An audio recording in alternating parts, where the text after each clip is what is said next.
good evening, Dirtfish Rally friends, and welcome to the service park here in Concepcion. What a day two we have seen here at Rally Chile Bio. It has been the story of two Toyotas at the front of the field, but who leads at the end of day two? Yeah, it has been pretty good. Still not the strongest in the morning, but yeah, for sure in the morning also we did some good stages, let's say. But yeah, a bit up and down all the time. But yeah, when the weather came, then we could really grab some time compared to others. The fog what we had today was definitely the most I've ever seen. And at some point we need to really think about a bit also like other people's safety. It's not only us, like we can handle it.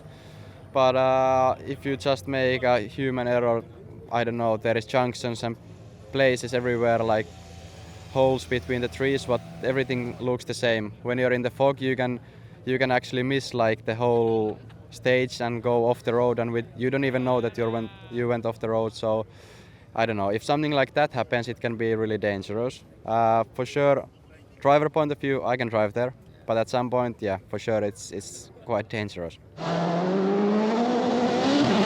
What a day you had out there today. One of the best we've seen from you for a very, very long time. Maybe. What was the difference? There's nothing really so different. The feeling the car was good, and it all happened quite naturally, so all okay. That stage that turned things around, that worked against you sadly, was the foggy stage. What are your thoughts on that? It was cancelled, but after you guys had come through. It was pretty bad. I'm not really one to shout for things to be cancelled. It's part of the sport to deal with difficult conditions. I think probably where we were at the top there, you know, in the spectator area and stuff, it was probably a bit on the limit. We couldn't even define the edge of the road, let alone in front. So when it's like that, you know, it's on the edge, but you know, it's also part of the sport. Well, a super strong day for our two Toyotas at the head of the field. That was such an important performance in terms of our Manufacturers' Championship. Next up, third and fourth, it's two Hyundais. Who's the happier, though, of our Hyundai drivers? I sensed a bit of frustration at the end of the day, maybe not getting the information you wanted from the team about the weather. No frustration. We just got it wrong, and yeah, obviously one of these days. But anyhow, was going to be difficult with Toyotas. They clearly had quite a big advantage in terms of performance. Tomorrow you could perhaps, if you're allowed to, push on and extend that a little bit, take a few more points out of him. What are you expecting your instructions to be tomorrow? Well, I think the Drivers' Championship is quite second priority at the moment. It's more the manufacturers, where Toyota have done a good job today. So yeah, we need to do well tomorrow as well.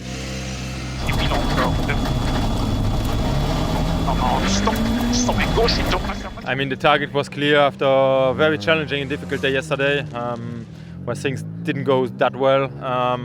The target was a P4 overnight for today, with those extra points. Already scored tonight, so that was the target. We got there very quickly this morning, and it was all about securing that position this afternoon, despite a little bit hopes of maybe a podium position overnight. But at the end, we must be satisfied with that. We are just behind Ogier. Tell us about the issues you had this morning. You talked about some serious issues. The Times didn't show serious issues. Tell us about what the serious issue was. No, we had some engine issues, which obviously came by surprise, and the car shut down twice in the stage. We lost a couple of seconds.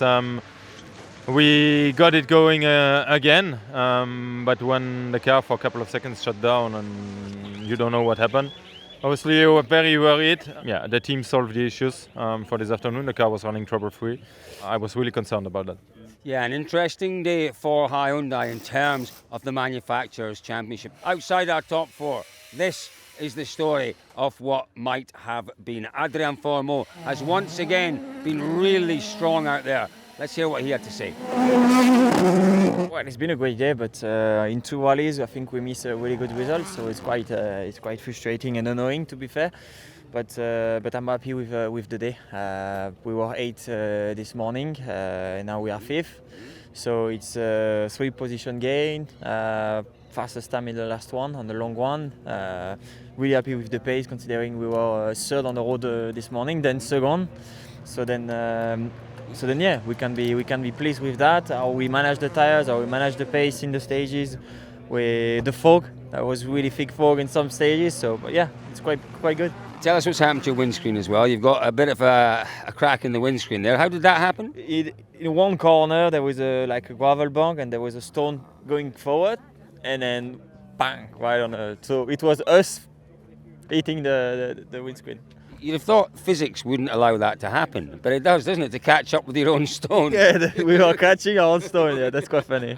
In 6th place, it is Sami Pairi. He's had another good day out there, consolidating yesterday's strong performance. But Sami finds himself in the closest of battles with Gregoire Munster. Just 1 second separates those two young guns. It's going to be great to watch that one tomorrow. While we're here at M Sport, let's have a talk about Martin Sesks opening the road today. It was a big challenge. Let's hear what he had to say. We've interviewed you quite a lot over the last 3 rallies. You're either extremely tired tonight or you're a little bit down. Normally you're full of energy and you're bubbling. I'm not quite getting the same energy. Is it? Yeah. You know, it's this feeling now, like a bit of struggling with myself. You know, trying to find my place, not the pace, but the place. So yeah, and the feeling is that we could do. I wouldn't say like much faster, but I could be more confident. And it's like this feeling when you go through at the stage and you're like, this wasn't right. That wasn't right. Like, yeah. Yeah, young Martin Sesks. You have to feel for him today, but it's all part of that so important learning curve that he is very much on right now. Well, if Martin was a little bit down, perhaps this man here was also a little bit down. Esa-Pekka Lappi. Listen, this bumper. It's off the car, waiting to go back on. Bumper issues for that man today. We slid a bit wide on a corner, but then in the other hand we had a full cut on the next corner. So basically I was just on the cut, but the cut was pretty much soft gravel. Then it actually turned like this in front of the windscreen, and then yeah. Then next time when I saw a cut, I went there to destroy it completely. That was an absolute deliberate move. You thought, I've got to do something here. So you went, a little deeper into the next one to try and get it off? Yeah, exactly. Because it was really blocking the view. I needed to slow down because of that. Well, we were standing here last night with Seb Ogier reporting bad news. I tell you what, have a look at this raw footage. It kind of tells you the story of Ogier's day.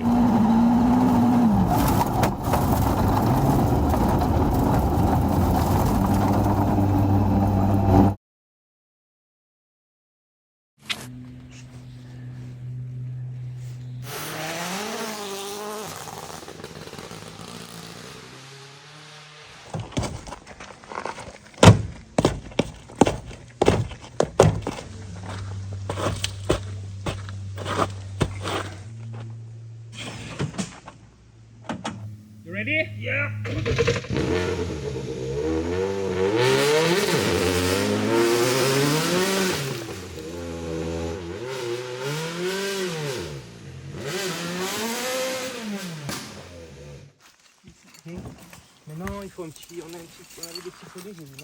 Well, if you want to see a bit more of that video, and I'm sure you do because it was really quite an interesting hour or so with Sebastian Ogier, press that button. That'll take you through to a longer video. Have a look at that. What does it all mean, though, for Seb's championship? Well, it's as good as over, isn't it? In rallying, you absolutely never can tell. Until it's a mathematical impossibility, you don't count yourself out. But things today have just got a whole load more difficult in terms of the Drivers' Championship for Sebastian Ogier. Well, what about WRC2? Well, I tell you what, this afternoon has thrown it all on its head. It's getting spicy. Let's hear from our top drivers. What happened in there, Oliver? I don't know, a slow puncture after a few kilometers somewhere. I don't know. So hopefully I didn't lose too much time, but I have it's this Portugal Sunday all over again now. If Nicolas stays ahead of you, is there a chance that you might be able to ask Citroën to swap you around? I think no. I don't know. It's not my my job. We are two official drivers for sure. I don't think about that for the moment. I hope other time and good sleep and after come back tomorrow because I think it will be very difficult condition.